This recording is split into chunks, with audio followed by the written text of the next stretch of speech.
आप सबन को राधे राधे। तो मेरे ठेठ देहाती चैनल पर आप सभी का स्वागत है। तो सबसे पहले आप सभी को छठ पर्व की ढेर सारी शुभकामनाएं।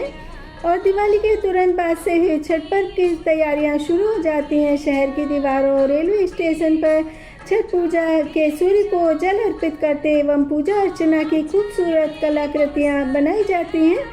और शहर की सड़कों को साफ किया जाता है, नदी नालों को साफ किया जाता है और नदियों में साफ पानी भरा जाता है, घाट बनाए जाते हैं और हर नदी को भी साफ किया गया है। बहुत सारे घाट बनाए गए हैं और वहाँ पर बहुत भव्य लेजर शो भी होने वाला है ताकि छठ मैया का व्रत रखने वाले व्रतधारी इस लेजर शो को देख सकें। और छठ का व्रत रखना बहुत ज़्यादा मुश्किल है। छठ का व्रत रखने वाले व्रतधारी ठंडे जल के बीचों बीच खड़े होकर ढलते सूरज को जल देते हैं और उगते हुए सूरज को भी अर्घ्य देते हैं। तो छठ पर्व श्रद्धा, कठिन तप एवं मात्र शक्ति का प्रतीक है। और छठ पूजा का इतिहास इस प्रकार से है। छठ पूजा का आरंभ महाभारत काल से ही माना जाता है। तो आइए हम जानते हैं इस पर्व की महिमा, कथा, वैज्ञानिक दृष्टिकोण एवं अद्भुत परंपराएं। तो प्राचीन कथा के अनुसार कुंती माता ने सूर्य देव की आराधना की थी एवं पुत्र के रूप में उन्होंने कर्ण को प्राप्त किया था। और एक मान्यता के अनुसार द्रौपदी एवं पांडवों ने भी राज्य की सुख शांति के लिए छठ का व्रत किया था। और वही लोक कथाओं के अनुसार इस व्रत को बिहार के राजा प्रियव्रत की पत्नी ने भी पुत्र प्राप्ति के लिए रखा था। और छठ पर्व 4 दिन का होता है और हर दिन एक खास परंपरा होती है। तो व्रत का पहला दिन नहाय खाए होता है। इस दिन व्रती शुद्ध भोजन ग्रहण करते हैं और व्रती स्वयं भोजन बनाते हैं क्योंकि छठ व्रत में शुद्धता का पूरा ध्यान रखा जाता है। तो नहाय खाए के साथ 4 दिवसीय महापर्व कल से शुरू हो गया और इसका समापन 28 अक्टूबर को उगते सूर्य को अर्घ्य देकर किया जाएगा। नहाय खाए व्रती लौकी की सब्जी, चने की दाल, चावल के साथ पकौड़ी का प्रसाद बनाकर ग्रहण करते हैं। और व्रत के प्रसाद में सेंधे नमक का उपयोग किया जाता है, लहसुन प्याज का उपयोग नहीं किया जाता, एकदम सात्विक खाना बनाया जाता है। और आज रविवार के दिन खरना व्रत है। छठ व्रत में 36 घंटे का कठोर व्रत रखा जाता है जो कि भगवान सूर्य एवं उनकी बहन छठी मैया को समर्पित होता है। और यह व्रत मन, वचन एवं कर्म से शरीर, आत्मा एवं विचारों के शुद्धिकरण के लिए होता है।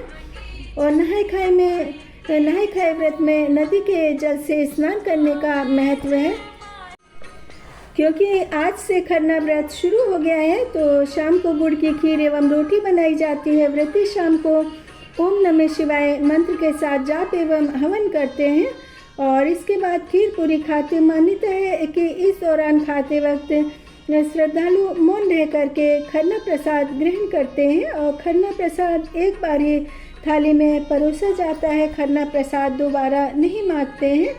तो 27 अक्टूबर को व्रती पूरे दिन 36 घंटे का निर्जला व्रत रखेंगे एवं शाम को विधि विधान से छठी मैया की पूजा कर डूबते सूर्य को जल से अर्घ्य देंगे।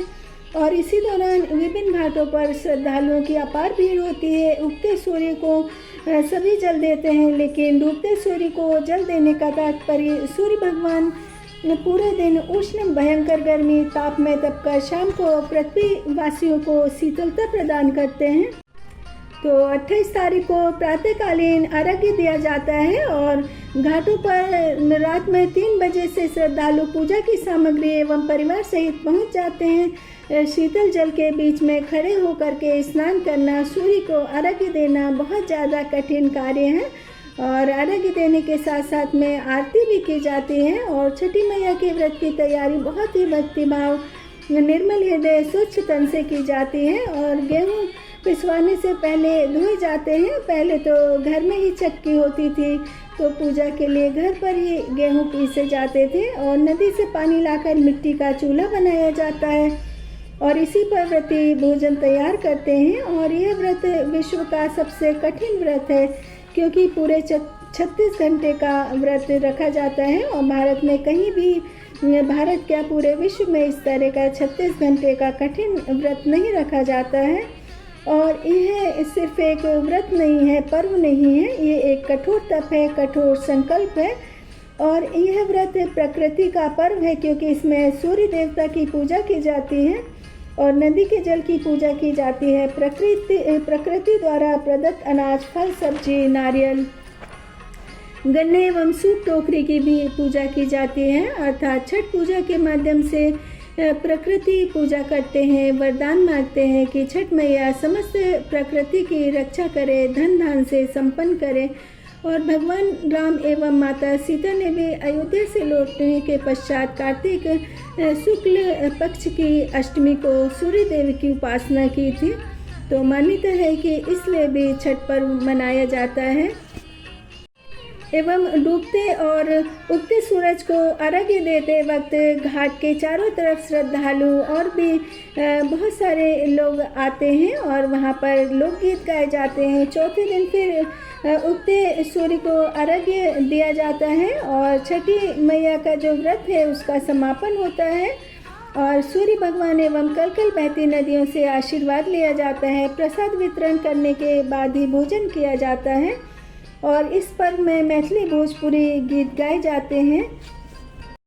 और स्वर्गीय शारदा सिन्हा जी ने छठ पर्व के बहुत सारे गीत गाए थे और छठ पर्व पर उनको याद किया जाता है।